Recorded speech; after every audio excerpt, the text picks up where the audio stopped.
பாவேந்தர் பாரதிதாசன் அவர்களின் இருண்ட வீடு.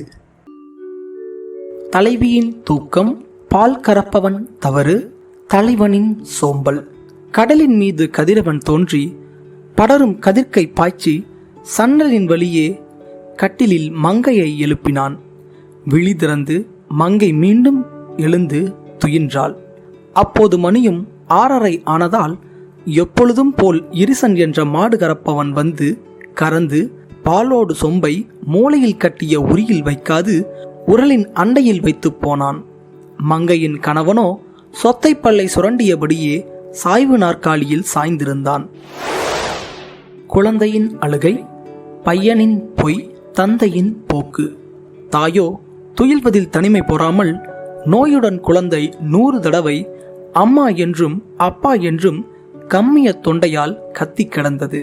பெரிய பையன் பிட்டையும் வடையையும் கருதி முதலில் கையால் சாம்பலை தொட்டு பல்லையும் தொட்டு உரலின் அருகில் இருந்த பால் சொம்பை விரைவில் தூக்கி முகத்தை சுருக்காய் கழுவினான். பாக்கி இருப்பது பால் என்றறிந்து கடிது சென்றே இடையன் இப்படி செம்பின் பாலை சிந்தினான் என்று நம்பும்படியே நவின்றான் தந்தை பால். தந்தையார் நாளைக்கந்த இடையன் வந்தால் உதைப்பதாய் வாய் மலர்ந்தருளினார்.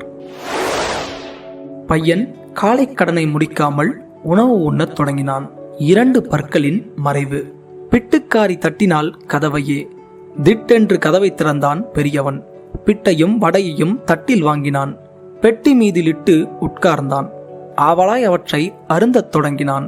நாவில் இடுகையில் நடுவயிறு வலித்தது. வெளிக்கு போக வேண்டும் என்று உணர்ந்தான். வடையின் சுவையோ விடேன் விடேன் என்றது. கொள்ளை நோக்கி செல்லவும் துடித்தான். மெல்லும் வடையை விழுங்கவும் துடித்தான். வில்லம்பு போல மிக விரைவாக நடுவிற்கிடந்த நாயை மிதித்து படபடவென்று பானையை தள்ளி கன்றின் கயிற்றால் கால் தடுக்குற்று நின்ற பசுவின் நெத்தியில் மோதி 2 பற்கள் எங்கேயோ போட்டு புரண்டெழுந்தோடிப் போனான் கொல்லைக்கு. தலைவி எழுந்தாள், சாணமிட்டாள், கோலமிட்டாள். அவளை கண்ட பகலவன் நடுங்கினான். நாயின் அலறல், நற்பசு கதறல், பானையின் படபடா, பையனின் ஐயோ, இத்தனை முழக்கத்தில் ஏந்திலை புரண்டு பொத்தல் மரத்தின் புழு போல் நெளிந்தே எழுந்தாள். அவளோ பிழிந்து போட்ட கருப்பஞ்சக்கையின் கற்றை போல் இருந்தாள். இதுதான் பாதை எனும் உணர்வின்றி மெதுவாய் அறை நின்று வெளியில் வந்தாள். பாதி திறந்த கோதையின் விழியோ பலகரை நடுவில் பதிந்த கோடு போல் தோன்றிற்று. மங்கையின் தூக்கம் நீங்காது ஊன்றும் அடிகள் ஓய்ந்து தள்ளாடினாள். உடைந்த பெட்டி மேல் கிடந்த பிட்டை தொடர்ந்து நாய் தின்பதும் தோன்றவில்லை. நடந்து சென்றவள் நற்பசுவுக்கு எதிர்கிடந்த சாணியை கிளறி எடுத்து மீந்த பால் சொம்பில் விழுது கரைத்து சாய்ந்து விடாமல் தாளை திறந்து தெருவின் குரட்டில் தெளித்தாள். அவள் குழல் முள்ளம்பன்றி முழுதுடல் சிலித்தல் போல் மேலெழுந்து நின்று விரிந்து கிடந்தது. வாழிழந்து போன மந்தி முகத்தால் கோலமிடவும் குனிந்தாள். தாமரை போல எழுத போட்ட திட்டம் சிறிது தவறவே தேய்ந்த துடைப்பம் அவிழ்ந்து சிதறுமே, அப்படி முடிந்தது. பொன்னிற கதிரோடு போந்த பகலவன் இந்நில மக்கள்பால் தன்விழி செலுத்தினான். கோலம் போட்டவள் கொஞ்சம் நிமிர்ந்தாள். காலை பருதியின் கண்கள் நடுங்கின. தலைவி, தலைவன், பையனுக்கு மருத்துவம், சாணி ஒத்தடம். குரட்டு நின்று கோதை உட்சென்று கணவனின் எதிர்வந்து கையோய்ந்து குந்தினாள். காலையில் புதுப்பேச்சு காணலாயினார். தன்னரு மனைவியை பொன்னிகர் கணவன் என்ன மணியடி என்று கேட்டான். சண்டி மணிப்பொறிக்கு சாவி கொடுக்க அண்டை வீட்டானை அன்றே அழைத்தேன், வரவே இல்லை மாமா என்றாள். அந்த நேரம் அண்டை வீட்டு கந்தன் குடையும் காலில் செருப்புமாய் வீட்டினின்று வெளியில் செல்வதை பார்த்த கணவன் பாரடி அவனை, அதற்குள் வேலை அனைத்து முடித்து கடைக்கு செல்லும் கருத்தை என்றான். விடியா மூஞ்சி, விடியும் முன்பே போனால் நீயும் போக வேண்டுமா என்று கூறி இழிக்கலானாள். பெரிய பையன் அருகில் வந்தான். வடையும் கையும் வாயும் புண்ணுமாய் நடைமெலிந்தே அவன் நன்னுதல் கண்டே என்ன என்ன என்று கேட்டாள் தாய். புன்னை அரும்பு போல் புதிதாய் முளைத்த 2 பற்கள் இல்லை என்றுரைத்தான். வீங்கிய உதட்டு நோய் தாங்கிலேன் என்றான். உருண்டை சாணியை ஒரு முறை பூசினால் மறுநொடி ஆறுமென்று மங்கை மருத்துவ மறைநூல் வகுத்த வண்ணம் கூறினாள். பிறகாகட்டும் பிட்டை தின்பாய், வேலைக்காரி விடிந்த பின் வருவாள், பாலை காய்ச்சி பருகலாம் என்றாள். 8:30 அடிக்கையில் இப்படி சொன்னாள். பிட்டை நாய் தின்றது, மீண்டும் வாங்கிய பிட்டுக்கு தலைவர் புறப்படுகிறார். புதிய பிட்டை உண்ண பையன் உதடு இடம் தரவில்லை. அழுமூஞ்சி பிட்டை அணுகினான். நாயும் நழுவிற்று பிட்டை நன்று தின்று. தொட்டுச் சுவைக்க பிட்டில்லாமையால் பெரிய பையன் சிறிய நரி போல் ஊள் ஊள் என்று ஊளையிட்டிருந்தான். வீடு பெருக்கும் வேம்பு வந்தால், சமையல் செய்யும் சங்கிலி வந்தால், கடைக்கென்றமைந்த கணக்கன் வந்தான். கூடத்தின் நடுவில் ஏடு விரித்தே மறுபடி வாங்கிய வடையையும் பிட்டையும் சங்கிலி படைத்தால் தலைவருக்காகவே. பல்லை சுரண்டுவோர் பார்த்தார் அதனை. மெல்ல எழுந்தார், மெல்ல நடந்தார். காலை கடனை கழிக்க கருதினார். பிட்டையும் வடையையும் பெட்டியில் கொந்தி கிட்ட இழுத்தான் கிழிந்தவாய் பெரியவன். அவனுடல் கொஞ்சம் அசைந்தது. வாய் எயிறு கவலை மாட்டின் கழுத்து போல வீங்கி இருந்ததால் வெடுக்கன வலித்தது. தாங்காது கையால் தடவி பார்த்தான். நோயும் பெரியவன் நோக்கவில்லை. வாயில் நுழைய வடைக்கு வழியில்லை. பிள்ளையின் நோய்க்கு பிட்டு திணிக்கப்படுகிறது. மற்றவர்க்கு பிட்டு வேண்டாம் என்று முடிந்தது. பிள்ளைக்கு வாயில்லை. வீட்டின் தலைவி நீட்டிய காலும் ஆட்டின் கத்தல் போல் அருமை பாட்டுமாய் குழந்தையை வைத்து குந்தியிருந்தாள். இழந்த உயிரில் இம்மி அளவு பிள்ளையின் உடலோடு பிணைந்திருந்ததால் வள்ளி கொடியும் வதங்கியதைப் போல தாய்மேற் பிள்ளை சாய்ந்து கிடந்தது. தாயோ சங்கிலி தன்னை அழைத்து வாங்கி வந்த வடையையும் பிட்டையும் கொண்டு வா, பசியடி குழந்தைக்கென்றாள். தட்டில் வடையும் பிட்டும் கொண்டு சட்டென வந்தாள் சங்கிலி என்பவள். கூடத்து நடுவில் ஏடு விரித்து வைத்த பிட்டையும் வடையையும் வந்து மொய்த்த ஈயடு முதல்வர் தின்றார். மறுபடி ஒரு பிடி வாயில் வைக்கும் முன் சிறுபடி அளவில் திடுக்கென உமிழ்ந்தார். அதனால் அதை அவர் அருந்துதல் நீங்கி கையினால் வேண்டாம் வடையென்று காட்டினார். பெரிய பையன் பிசைந்தான் பிட்டை. ஒரு துளி கூட உண்ண மாட்டாமல் கொர கொர கொல கொல கொன கொன என்றான். இதன் மொழி பெயர்ப்பென்ன என்றால், எயிறு வீங்கி இடத்தை மறைத்தது, தின்பதற்கென்ன செய்வேன் என்பதாம். பையனால் இப்படி பகர முடிந்தது. பிட்டை வாயில் இட்டு திணிக்கும் தாயை நோக்கி அத்தடுக்கும் குழந்தை, தாயே எனக்கிது சாகும் நேரம் என்று வாயால் சொல்லும் வல்லமை இல்லை. அறிவனும் வெளிச்சம் அங்கே இல்லை. மடமை மட்டும் மகிழ்ந்து கிடந்தது. பிள்ளை நிலைக்கு காரணம் தோன்றிவிட்டது தலைவிக்கு. தந்தையும் ஆணியும் தளர்ந்த யாழ் போல், கூடத்து நடுவில் வாடிய சருகு போல் பெரியவன் பாயில் சுருண்டு கிடந்தான்.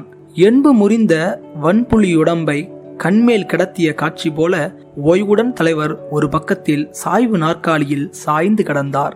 வயிற்றின் ஒப்பலால் வாயிலா குழந்தை உயிரை இழக்க ஒப்பாது கிடந்தது. நடை வீட்டினிலே கடையின் கணக்கன் நெடுந்தூக்கத்தில் படிந்து கிடந்தான். வேலை செய்வோர்கள் மூலையில் குந்தி மாலை நேரத்தின் வரவு பார்த்திருந்தனர். இல்லத் தலைவி எண்ணலானாள். குழந்தையுடம்பில் கோளாறென்ன? வளர்க்கும் முறையில் மாற்றமில்லையே. களிம்புறு பித்தளை கைப்பட கைப்பட விலங்குறு மதுபோல் வேலைதோறும் கனிநிகர் உடம்பில் கண்ணை வைத்து பனிப்பினி இன்றி பார்க்கின்றேனே என பலவாறு நினைக்கும் போது நெட்டையன் தலை குட்டை இறைப்பினில் பட்டதை போல் அப்பாவையின் நெஞ்சில் பட்டதோர் எண்ணம் பார்வை திருப்பினாள். மந்திரக்காரன் வரட்டும் என்றாள். அந்த சங்கிலி அவர் ஏன் என்றாள். இந்த வீட்டில் இருளன் புகுந்ததால் நொந்தது குழந்தை நோயால் என்றாள். வாளன் எனும் மந்திரக்காரனை அழைக்கின்றேன் என்றறைந்தாள் சங்கிலி. சரிபோ என்று தலைவி சொன்னாள். நாளிகை போக்காது நடந்தாள் சங்கிலி. 7:30 ராகு காலம். இப்போது வேண்டாம் என்றான் தலைவன். வீட்டின் அரசியும் வேண்டாம் என்றாள். நடந்த சங்கிலி நன்றென திரும்பினாள். வேலைக்காரியும் வீட்டின் தலைவியும் 4-5 கடவுளின் நற்பெயர் கூறி காப்பீர் என்று காப்புங்கட்டி வேப்பிலை உடிக்கும் வேலையில் நுழைந்தார். வரவேண்டிய பணம் நல்ல வேளையில்தான் வந்தது. வீட்டு முன்கட்டில் வீட்டுக்காரனும் காட்டு முத்தெனும் கணக்கனும் ஏதோ ஓசை காட்டி பேசியிருந்தனர். அந்த நேரம் அந்த இடத்தில் பாக்கியும் வட்டியும் பட்டு செட்டி தூக்கி வந்து தொகையாய் எண்ணினான். வீட்டுக்காரனும் கணக்கனும் சீட்டை எடுத்து செல்லு வைத்தார். பட்டு செட்டி பகருகின்றான். ராகு காலம் எட்டி போன பின் தரவேண்டியதை தந்தேன். ஆயினும் தந்த பணத்தை சரியாய் எண்ணி சொந்த பெட்டியில் சுருக்காய் வைப்பீர் என்று கூறி எழுந்து போனான். வீட்டின் தூய்மை, எலிக்கூத்து, பூனை மகிழ்ச்சி, எரிபடும் குப்பை. இனிதாய் பகல்மணி 12 பழங்கள அறைக்குள் பதுங்கியிருந்த கிளை எலிகள்தாம் கிளைஞரோடு கூடத்திற் சிறு குண்டான் மேலும் மாடிப்படியில் மட்குடந்தனிலும் ஆடல் பாடல் அரங்கு செய்தன. தயிரின் மொந்தையில் தலை புகாததால் நறுக்கென்று சாய்த்து நக்கிற்று பூனை. வடித்த சோற்றை வட்டிலில் கண்டு தடித்த காக்கைகள் சலிக்க தின்றன. வீட்டினுள் காற்று வீசுந்தோறும் மோட்டு வலையில் மொய்த்த ஒட்டடை பூமலையாக பொழியும் தரையில் ஊமை குப்பைகள் உம்மென்று மேலிலும். தலைவர் சாப்பிட முடியவில்லை. இளந்தையூருக்கு புறப்பட வேண்டியதாயிற்று. சங்கிலி தலைவரை சாப்பிட அழைத்தாள். அங்கே பசியால் அழியும் தலைவரோ மெதுவாய் எழுந்தார். அதே நேரத்தில் எப்போதும் போல் 2 பள்ளிகள் பளபளவென்று பாடவே தலைவர் மீண்டும் நாற்காலியில் விசையாய் சாய்ந்தார். அந்த நேரம் அங்கு நின்றிருந்த கணக்கன் தலைவரை கனிவுடன் அழைத்தே, இன்று நீங்கள் இளந்தையூருக்கு சென்று வஞ்சகன் சிற்றம்பலத்தை கண்டு பணத்தை கையடு வாங்கி கொண்டு வருவதாய் கூறினீர்களே, ஐதராபாக்கம் அவன் ஓடிவிட்டால் பைதரா வழக்கம் பயன்படாதே, 10 பைகள் பறிபோகலாமே என்று பலவும் எடுத்துச் சொன்னான். நன்று நன்று, சென்று நீ ஒரு காரை பேசி கடிதில் கொண்டு வா. அச்சாரப்பணம் 5 ரூபாய் கொடு. கடன்பட்டவனை கையடு பிடிக்க அரச காவலர் அங்கே இருப்பாரேல் 5 ரூபாய் அவரிடம் கொடுத்து வேண்டிய ஒழுங்குடன் விரைவில் அழைத்து வா என்றான் தலைவன். ஏகினான் கணக்கன். தலைவரின் மைத்துனர் வருகிறார், வரவேண்டாம் என்று வரவேற்றார். லல்லல் என்று வெள்ளை நாய் வீட்டின் வாயிலில் யாரையோ வரவேற்கின்றதை வீட்டுக்காரர் கேட்டார் காதில். நீட்டினார் தலையை வீட்டின் வெளியில். மைத்துனர் ஊறி நின்று வருவதாய் அறிந்தார். வாரும் வாரும் வாரும் என்றார். மைத்துனர் வந்தேன் வந்தேன் என்று வாயிற்படி மேல் வைத்தார் காலை. இடறிற்று கால். இரும் இரும் மச்சான், வராதீர் மச்சான், வராதீர் என்றார். இல்லை இல்லை என்றார் மைத்துனர். தூய குறிதான் தோன்றும் வரைக்கும் வாயிலில் காலை வைக்கலாகாதென மைத்துனர் எதிரில் மாட்டுக்கொட்டிலில் மொய்க்கும் கொசுக்களால் மூடுண்டிருந்தார். காரும் சாவடி காவலரோடு நேரில் வீட்டெதிர் நின்றது வந்து. விரைவாய் உண்டார், விரைவாய் ஏறினார். விரைவாய் காரும் தெருவைய கன்றது. கணக்கனும் அந்த காரில் சென்றான். தலைவியும் அவளின் அண்ணனும் பேசுகிறார்கள். குழந்தைக்கு பண்டம் வாங்கி வந்தார் மாமா. மைத்துனர் வீடு வந்து நுழைந்தார். ஒத்த அன்பின் உடன் பிறந்தாளை, தங்கையே, என்ன அங்கே செய்கின்றாய்? உடம்புக்கென்ன குறைபாடில்லையே? குழந்தைக்கென்ன ஒன்றுமில்லையே? பெரியவன் நலத்தில் பிழைப்பாடில்லையே? குடித்தனம் எவ்வாறு? தடித்தனம் இல்லையே என்று கேட்டார். எதிரில் நின்றவள் இருக்கின்றேன் நான் என்று கூறினாள். சாகாதிருப்பது தனக்கே வியப்போ? அங்கு வாயினில் அமர்ந்து கிடந்த வாயிலா குழந்தையை மைத்துனர் கண்டார். எம்ப முடியா இரக்கமடைந்தார். அவ்விரக்கத்தின் அறிகுறியாக தூங்கும் பிள்ளையை துயருற எழுப்பி வாங்கி வந்த மாம்பழம் அனைத்தையும் ஆங்கே குழந்தை அண்டையில் பரப்பினார். பூந்தி கட்டிய பொட்டணம் அவிழ்த்து கொஞ்சம் அள்ளி குழந்தை முகத்தெதிர் வஞ்சமின்றி வைத்து, குழந்தையே, பாங்கொடு தின்ன பழமும் பூந்தியும் வாங்கி வந்தேன் மருந்து போல் என்றார்.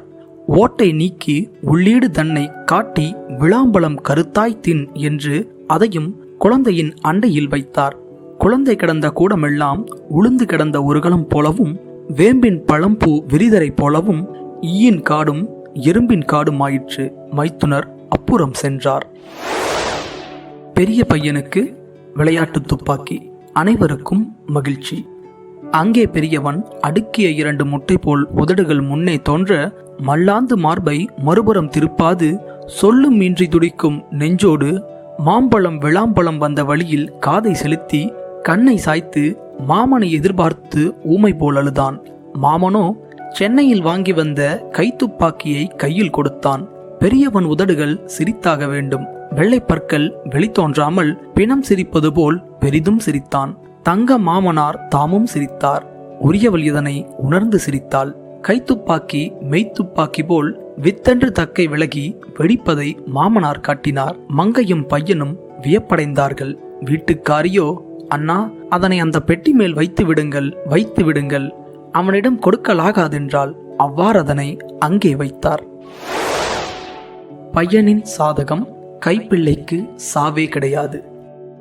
என்னரும் தங்கையே, இந்த பெரியவன் நன்றாக படிக்கின்றானா சொல் என்றான். தங்கை இயம்புகின்றாள். சாதகம் பார்த்தோம், சரியாய் அவனுக்கு 19 ஆண்டு படிப்பு வராதாம், 20 உலகையே என்னதென்பானாம் என்று தன் அண்ணனிடத்தில் கூறினாள். கையோடு இந்த கை குழந்தையின் குறிப்பையும் பார்த்தால் குற்றம் என்ன என்று கேட்டான் பின்னும் அண்ணன். காட்டினேன். குழந்தையை கல்லில் தூக்கி போட்ட போதிலும் போகாதாம் உயிர். 90 வயதென்று சோசியன் கூறினான். மந்தத்தாலே வந்த நலி இது. இந்த வீட்டில் இருளன் புகுந்ததால் நலி இவ்வாறு வலிவுபட்டது. வளரும் பிள்ளைக்கு வயிற்றுக் கோளாறு வருவதும் போவதும் வழக்கம்தானே. நாளைக்கே இது நன்றாய் போய்விடும். ஏழுமலையான் இரக்கம் வைப்பான். காப்பாய் என்று காப்பும் கட்டினேன் என்று தங்கை இயம்பினாள். அவனோ, சமையல் ஆனதா தங்கையே என்றான். அண்ணன் தன் பசியை கூறினான். தங்கை அவன் ஏறி வந்த வண்டியை மெச்சுகிறாள். ஆமாம், இந்த அலைச்சலில் உங்களை சாப்பிடும்படியும் சாற்றவில்லை என்றாள். வெந்நீர் இருக்குமா என்றான். ஆமாம் ஆமாம், அடுப்பில் வெந்நீர் கொதிக்க வைப்பேன், குளிப்பீர் என்றாள். வெற்றிலை கொஞ்சம் வேண்டும் என்றான். ஆமாம் ஆமாம், அதையும் மறந்தேன் என்று கூறி ஈந்தாள் வெற்றிலை. வெற்றிலை போட்டான். வெறித்து பார்த்தான். சாப்பிடச் சொல்லி கூப்பிடவில்லை. பசியால் அண்ணன் பதைபதைக்கின்றான். துடிப்போடு தங்கைபால் சொல்லலானான். விடிய நாளுக்கு வீட்டை விட்டு கிளம்பினேனா, கிளியனூரில் சிற்றுணவுக்கு சுற்றி பார்த்தேன். அகப்படவில்லை. அதற்குள் வண்டியும் புறப்பட்டதனால் பொசுக்கும் பசியுடன் ஏறினேன், இங்கு இழிந்தேன் என்றான். இந்த கதையை ஏம்பி தனது பொறுக்கொணா பசியை புகன்றான். அவளோ, எங்கள் அண்ணன் ஏறி வந்த வண்டியே வண்டி, வண்டியே வண்டி என்று வண்டியின் இயல்பை பற்றி எண்ணி மகிழ்ந்தாள் மண்ணாங்கட்டி. மாலை 7 மணிக்கு காப்பி முடிகிறது. அண்ணன் உடனே அருகில் இருந்த உணவு விடுதியில் உண்டு வந்தான். குரட்டை தூக்கம், குழந்தையின் அழுகை, பெரியவன் உதடுகள் புரிந்த இன்னல் இவற்றுடன் மாலை 7 மணி ஆயிற்று. வேலைக்காரிகள் பாலை காய்ச்சி 4-5 சொம்பு நன்றாய் குடித்தபின் தலைவியை எழுப்பி தந்தார். குடித்தாள். பெரியவன் குடிப்பது சரியல்ல என்றே இருபணி பெண்டிரும் 2 சொம்பு குடித்தார். அருமையான அண்ணனை எழுப்பி 1 செம்பு காப்பி தரும்படி தலைவி எம்பினாள். சங்கிலி எழுப்பினாள். எழுப்பி, காப்பி கீப்பி சாப்பிடுகின்றீரா, ஏற்பாடு செய்யவா என்று கேட்டாள். வேலைக்காரியின் விருப்பப்படி அவன் வேண்டாம் என்று விளம்பிவிட்டான். மஞ்சள் தாள் திருமணத்தால் தானே, வேறென்ன? காகிதம் படிக்கையில் தலைவர் வருகின்றார். அண்ணனும் தங்கையும் நெருங்கியே பிறந்த ஊர்க்கதைகள் பேசலானார்கள். நமது வீட்டின் 4வது வீட்டு கமலத்துக்கு கண்ணாலம் என்று காகிதம் வந்தது கண்டீரா என்று தன் அண்ணனை கேட்டாள். அண்ணன் சிரித்து, கமலம் இறந்து கணக்கிலா நாட்களாயின என்றான். அது கேட்டு மங்கை, இல்லை அண்ணா, இதோ பாரும் என்று மஞ்சள் உரைக்குள் வந்த அஞ்சலை கொண்டு வந்து கொடுத்தாள். அதை அவன் மேலுரை கிழித்து 4 சொல் படித்தான்.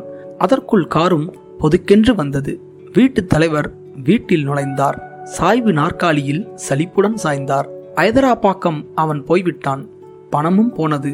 பற்றாக்குறைக்கோ இன்று ரூபாய் 25 பட்டினியோடு பறந்து திரிந்த தொல்லையும் வீணாய் தொலைந்தன என்றார். அந்த நேரம் அண்ணன் அங்கே திருமண அழைப்பை விரைவாய் படித்தான். ஏட்டினில் இருந்ததென்னவென்றால், அன்புடையவரே, அவ்வாசாமி 5 நாளில் ஐதராபாக்கம் போவதாய் திட்டம் போட்டிருக்கின்றான். கடிதம் இதனை கண்டவுடனே வந்தால் தொகையை வட்டியும் முதலமாய் வாங்கிவிடலாம். வந்து சேரவும். அங்கவன் போன பின் இங்கு நீர் வருவது வீணே. இங்கனம் வீராசாமி. தலைவர் எரிச்சல். இருவர் சண்டை. வந்த அண்ணனும் போய்விட்டான். எப்போது வந்தது இந்த கடிதம் என்று தலைவர் எரிச்சலாய் கேட்டார். 7-8 நாள் முன் இங்கு வந்தது.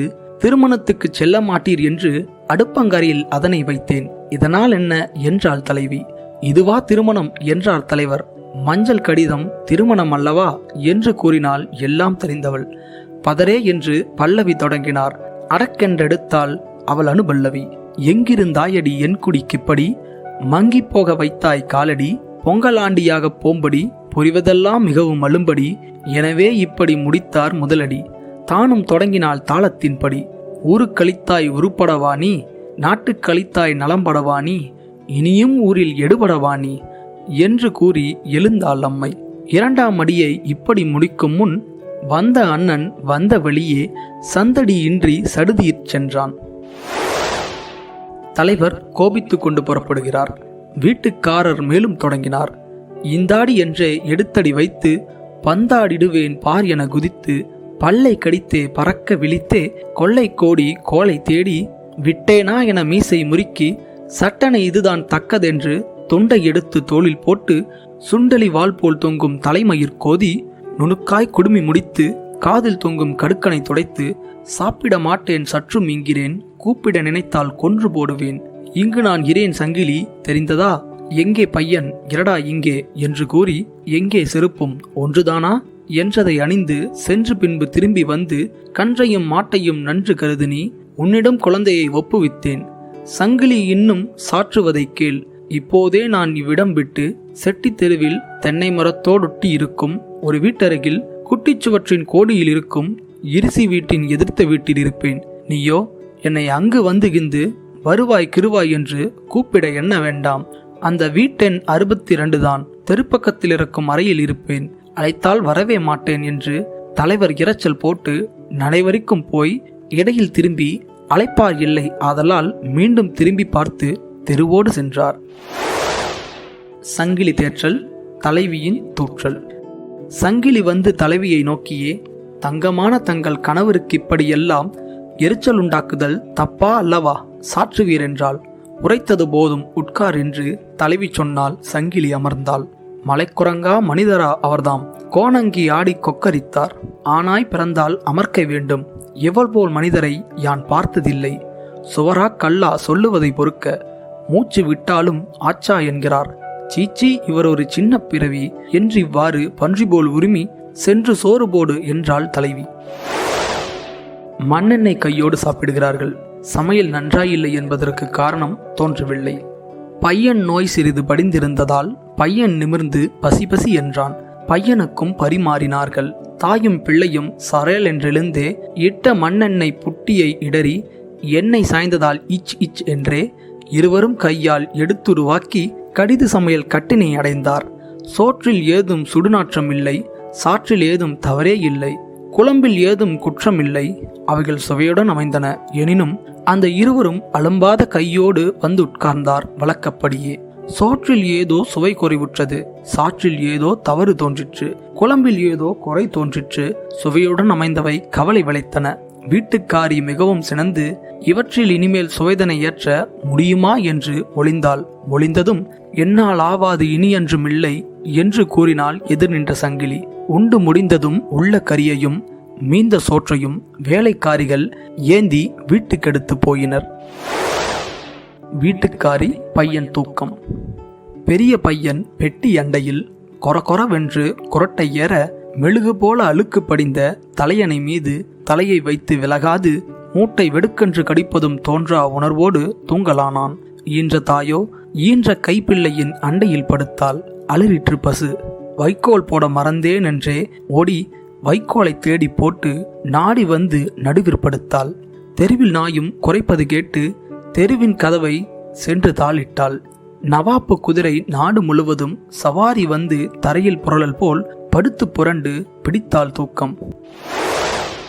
இரவு 10 மணி. தலைவர் திரும்பி வருகிறார். எண்ணெய் இன்றி இருண்டன விளக்குகள்.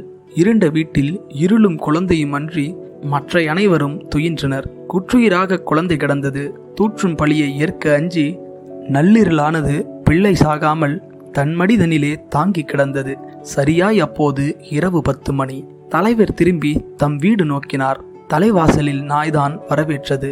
வீடு மூடியும் விளக்கவிந்தும் இருள் காடுபோல் இருப்பது கருதி கனைத்தார்.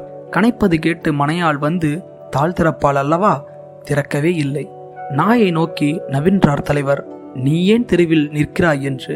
நாய் அது கேட்டு ஞாய் ஞாய் என்றதாம். அதற்கும் வழியில்லை அழகிய வீட்டில். கதவை தட்டினார் கையின் விரலால். பதிய தட்டியும் பார்த்தார். பிறகு அழுந்த தட்டினார் அங்கையாலே. அடித்தார், இடித்தார், படபடவென்றே. எட்டி உதைத்தார் 200 தடவை. முதுகை திருப்பியும் முட்டியும் பார்த்தார். அண்டை அயலாருக்கு இடையூறு. சினத்தோடு வந்தவர் சிரிப்போடு திரும்பினர். எதுவும் பயன்படவில்லை. ஆயினும் அண்டை அயலில் அருகில் இருந்தவர் தக்க தரிகிட தாளம் கேட்டு தூக்கம் கலைந்ததால் சூழ்ந்தோடி வந்து மூக்கில் எரிச்சலை முன்னே நிறுத்தி, என்னங்காணும், இந்த நேரத்தில் தச்சுப்பட்டறை வைச்சது போலவும் அச்சு பீப்பாய் அடிப்பது போலவும் இப்படி தட்டி இன்னல் விளைக்கிறீர்? உள்ளே இருப்பவர் உயிரோடு இருந்தால் கொள்ளு கட்டிய குதிரை போல வாய் திறக்காமலா வம்பு செய்வார்கள் என்று கூறி இறைச்சலிட்டார்கள். கதவு மிகவும் கனத்ததென்றார். எழுந்து திறப்பாள் என்பதை நீவீர் எதிர்பார்த்திடவே இல்லை போலும். கதவை உடைப்பதே கருத்து போலும் என்று சிரித்தே ஏகினார் வந்தவர். கதவு திறக்கப்பட்டது. தலைவருக்கு பசி. கூச்சலிட்டு பார்த்தார். மேலும் கதவிடிப்பு வேலை தொடங்கிற்று. 12 மணிக்கு தனிப்பெரும் தலைவியின் சிறுவிரல் தன்னை தின்ற திருட்டெலி பெருவிரல் தன்னை பிடுங்கும் போதுதான் விழித்தாள். காதில் வீதியில் தொலைவில் புழு ஒன்று சருகு மேல் புரள்வது போன்ற ஓசை தன்னை உற்று கேட்டாள். ஆசை ஆம்படையானா என்றே மெதுவாய் எழுந்து மெதுவாய் நின்று மெதுவாய் பெயர்ந்து மெதுவாய் நடந்தே கோட்டை நடுவின் வெட்டு போல தலைவர் இடிக்கும் தடித்த கதவை திறந்து விட்டு திரும்பி வந்து நிறைமுக்காட்டோடு நீட்டிப்படுத்தாள்.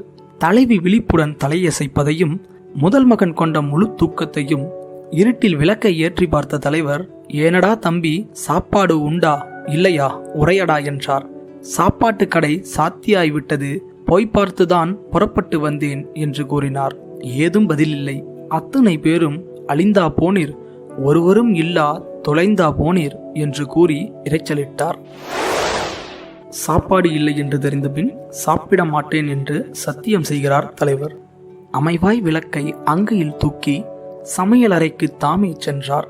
ஏனமெல்லாம் இறக்கி இறக்கி பூனை போல புரட்டி தள்ளி பொரியர் சட்டியை போட்டுடைத்து சரியல் சட்டியை தட்டென்று போட்டு எண்ணெய் சட்டியை எடுத்து சாய்த்து வெண்ணெய் தாலியை விரிய தள்ளி சோற்றுப்பானை துடைக்கப்பட்டதை குழம்பு சட்டி கழுவப்பட்டதை தெரிந்து பசியோ திரு திருவென்று எரிவு கொள்ள இலவோ என்று திறந்தவற்றை திறந்தே போட்டு பெரிச்சாலிக்கு பிழைப்புண்டாக்கி கூடத்தினிலே குந்தி பார்த்தும் பாடி பார்த்தும் படிந்து பார்த்தும் எதுவும் நடவாதென்று தெரிந்த பின் தலைவர் ஓர் உறுதி சாற்றலானார். சாப்பிட மாட்டேன் சத்தியம் என்று. திருடன் வந்து அலமாரி திறந்து தன் செயலை அமைதியோடு செய்கின்றான். சரியாய் 1 மணி இரவில் தலைவர் தூக்கமும் பசியின் துடிப்பும் விழிப்பும் இறங்க தக்கவாய் இருந்தன. தலைவியோ கனவால் விழிப்பதும் கண்ணையர்வதுமாய் இருந்தால். பையன் சொறிவான், தூங்குவான். இந்த நிலைமையில் இவர்கள் இருக்கையில் திருடன் ஒருவன் தெருப்பக்கத்து மாடிமேல் ஏறி ஆடாதசையாது முற்றத்து வழியை பற்றி இறங்கினான். அவனோ கருப்புடை அறையிற் கட்டி பிறைபோல் கத்தியும் பிடித்திருந்தான். ஓசையின்றி உள்ளறை புகுந்தான். படர்ந்தெறி விளக்கை பளிச்சென்று அவித்தான். அலமாரி தன்னை அங்கையில் தடவினான். சாவி இல்லை. தாவி நகர்ந்து தலைவியின் தலைமாடு தடவினான். இல்லை. சாய்வு நாற்காலியில் சாய்ந்திருந்தவரின் அண்டையில் இருந்த குண்டு பெட்டி மேல் இருந்தது சாவி. எடுத்துச் சென்றே அலமாரி தன்னை கிளுக்கென்று திறந்தான். வீட்டு நாய் அதை கேட்டு குலைத்தது. தலைவர் விழித்தார். தலைவி விழித்தாள். பெரியவன் விழித்தான். தெருவில் தொலைவில் எதையோ கண்டு பதைபதைத்தது நாய் என்று மதமதவென்று மல்லாந்திருந்தனர். சிறிது நேரம் சென்ற பின்னர் நிறைய பணத்தால் நிறைய பணங்கள் போட்டு கட்டிய பொத்தர் பைகளை கையில் தூக்கினான் கரிய திருடன். பொத்தல் வழியே பொத்தென்று சிற்சில வெள்ளிக்காசுகள் வீழ்ந்த ஓசை அனைவர் காதையும் அசைத்ததேனும். தலைவர் எதையோ தடவுகிறார் என்று தலைவி எண்ணியிருந்தாள். தலைவி பாக்கு தடவினாள் என்று தலைவர் நினைத்து சரி என்றிருந்தார். பெரிச்சாலி என்று பெரியவன் நினைத்தான். திருடன் துணியன்று தேடி அதிலே பெரும் பணப்பையை பெயர்த்து வைத்து கட்டி இடது கையில் பிடித்து வலது கையில் வைத்தான் கத்தியை. திருடனை தேல் கொற்றிற்று. திருடன் இருப்பதை தலைவர் அறிந்து அங்கிருந்த விளையாட்டு துப்பாக்கியை எடுத்தார். அவன் தன் காலை அயலில் பெயர்த்தான். கவ்விற்று காலை கடுந்தேல் ஒன்று. கடுந்தேல் அகற்ற காலை உதறினான். தகரப் பெட்டியில் தன் கால் பட்டதால் தடார் என்றெழுந்த சந்தடி கடையில் கள்ளன் உட்புற கதவில் நுழைந்தான். தலைவர் சடுதியில் விளக்கை ஏற்றினார். கதவில் திருடன் பதுங்கி இருப்பது வெளியில் இடுக்கால் வெளிப்பட்டதினால் தலைவர் தமது தலையை சாய்த்து கத்தியை கள்ளனை கண்ணால் பார்த்து பின்வாங்கும் போது பெட்டியின் மேல் கைத்துப்பாக்கி வைத்திருப்பதைக் கண்டார். அதனை கையில் எடுத்தார். விளையாட்டுக்கு வெடிப்பதாயினும் அந்த திருடனை அஞ்ச வைக்கலாம் என்று தலைவர் எண்ணிக்கொண்டார். விளையாட்டு துப்பாக்கியை மெய்யானதென்று திருடன் நடுங்கினான். ஆனால் பையன் திருடனை உண்மையுணரச் செய்துவிட்டான். அந்த வேளையில் அருமை தலைவி கள்ளனா என்று வெள்ளையாய் கேட்டாள். கள்ளன் அது கேட்டு கதவிற்பதுங்கினான். கைத்துப்பாக்கியை கண்டு நடுங்கினான். என்னை சுடாதீர் என்று கூறி பணத்தை கொடுத்து பயணப்படவும் பண்ணினான் முடிவு. பையன் அப்போது நிலைமையாவையும் நேரில் அறிந்தும் பொய்த்துப்பாக்கியை மெய்த்துப்பாக்கி என்று நினைக்கும் தன்னருந்தந்தையை மடையன் என்றெண்ணி வாளாயிருந்தான். எடுத்ததை வைத்து பிடியடா ஓட்டம், சுடுவேன் பாரடா சுடுவேன் என்று கைத்துப்பாக்கியை காட்டினார் தலைவர். அது கேட்டு பெரியவன், அப்பா அப்பா, அத்துப்பாக்கி பொய்த்துப்பாக்கி, தக்கை வெடிப்பது தானே என்றான். திருடனுக்கு அச்சம் தீர்ந்து போயிற்று. மெதுவாய் நடந்து வெளியில் செல்கையில் இதுவா தெருவுக்கு ஏற்ற வழி என்று திருடன் கேட்டு சென்று மறைந்தான். திருடன் கையோடு செல்வமும் மறைந்தது. தலைவியும் பையனும் தலைவர் தாமும் கொலை நடுக்கத்தால் கூவாதிருந்தனர். திருடன் போனது தெரிந்தபின் தலைவருக்கு எரிச்சல் வந்தது. அந்த எரிச்சல் தலைவியை கொன்றது. திருடன் அத்தெருவை விட்டு அகன்றதை ஐயமின்றி அறிந்த பின்னர் தலைவர் அலற தலைப்பட்டார். அடே கொலைஞனே, எனக்கு குழந்தையாய் வந்தாய். கைத்துப்பாக்கியால் கள்ளன் நடுங்கினான். பொய்த்துப்பாக்கி பொய்த்துப்பாக்கி என்றாய். சென்றான் பொருளையும் தூக்கி என்று கூறி எதிரில் இருந்த சந்தன கல்லை சரேலென எடுத்து படுத்திருந்த பையனை நோக்கி எறிந்தார். பசியும் எரிபோல் சினமும் மடமையும் ஒன்றாய் மண்டி கிடந்த தலைவன் எறிந்த சந்தன கல்லோ குறிதவறிப் போய் கொண்ட பொண்டாட்டி மார்பினில் வீழ்ந்தது. மங்கை ஆ என கதறினாள். அக்தவள் கடைசி கூச்சல். பெரிய பையன் இல்லை. அயலார் நலம் விசாரிக்கிறார்கள். குறிதவறாமல் எரிந்த முக்காலி பெரியவன் தலைமேல் சரியாய் விழுந்தது. தலைவர் பின்னும் தாம் விட்டெறிந்த விறகின் கட்டை வீணே. ஏனெனில் முன்பே பெரியவன் முடிவை அடைந்தான். அறிவிலார் நெஞ்சு போல் அங்குல விளக்கும் எண்ணெய் சிறிதும் இல்லாதவிந்தது. வீட்டின் தலைவர் விளக்கேற்றதற்கு நெருப்பு பெட்டியின் இருப்பிடம் அறியாது அன்பு மனைவியை அழைப்பதா இல்லை என்ற நினைப்பில் இருக்கையில் அண்டை அயலார் தனித்தனி அங்கு வந்தார்கள். எதிர்த்த வீட்டான் என்னவென்றான். திருடனா என்றான் சீனன். விளக்கை ஏற்றச் சொன்னான் எட்டியப்பன். எதிர்த்த வீட்டு எல்லிக்கிழவி குழந்தை உடல்நலம் குன்றியிருந்ததே, இப்போதெப்படி என்று கேட்டாள். விளக்கேற்றும்படி வீட்டுக்காரியை விழித்தார் தலைவர். விடையே இல்லை. என்மேல் வருத்தம் என்று கூறி பின்னர் மகனை பேரிட்டழைத்தார். ஏதும் பதிலே இல்லை. அவனும் வருத்தமாய் இருப்பதாய் நினைத்தார். அயல் வீட்டார்கள் அகல் விளக்கேற்றினார். கிழவி முதலில் குழந்தையை பார்த்து மாண்டது குழந்தை மாண்டது என்றாள். மனைவியும் பையனும் மாண்ட செய்தி அதன் பின் அனைவரும் அறியலாகினர். தெருவார் வந்து சேர்ந்தார் உள்ளே. ஊரினர் வீட்டின் உள்ளே நுழைந்தார். அரச காவலர் 5 பேர் வந்தார். ஐவரும் நடந்ததை ஆராய்ந்தார்கள். கல்வியில்லா வீடு இருண்ட வீடு. எல்லா நலமும் ஈந்திடும் கல்வி இல்லா வீட்டை இருண்ட வீடென்க. படிப்பிலார் நிறைந்த குடித்தனம் நரம்பின் துடிப்பிலார் நிறைந்த சுடுகாடென்க. அறிவே கல்வியாம். அறிவிலா குடும்பம் நெறிகாணாது நின்றபடி விழும். சொத்தெல்லாம் விற்றும் கற்ற கல்வியாம். வித்தால் விளைவன மேன்மை இன்பம். செல்வம் கடல் போல் சேரினும் என் பயன். கல்வி இலான் கண் இளன் என்க. இடுக்குறர் சிங்கநேர் இறையே எனினும் படிப்பிலா காலை நொடிப்பிலே வீழ்வான். கல்லான் வலியிலன் கண்ணிலன் அவன்பால் எல்லா நோயும் எப்போதும் உண்டு. கற்க எவரும் எக்குறை நேரினும் நிற்காது கற்க. நிறைவால் வென்பது கற்கும் விழுக்காடு காணும். பெண்கள் கற்க ஆடவர் கற்க. கல்லார் முதியவராயினும் முயல்க கல்வியில். எதுபொருள் என்னும் இருவிழி இலாரும் படித்தால் அவர்க்கு பல்விழி கல்வரும். ஊமையும் கற்க ஊமை நிலைப்போம். ஆமை போல் அடங்கும் அவனும் கற்க. அறத்தை காக்கும் மரத்தனம் தோன்றும். கையும் காலும் இல்லான் கற்க. உய்யும் நெறியை உணர்ந்து மேம்படுவான். இல்லார்க்கெல்லாம் ஈண்டு கல்வி வந்தது வெனில் கடைத்தேறிற்று உலகே.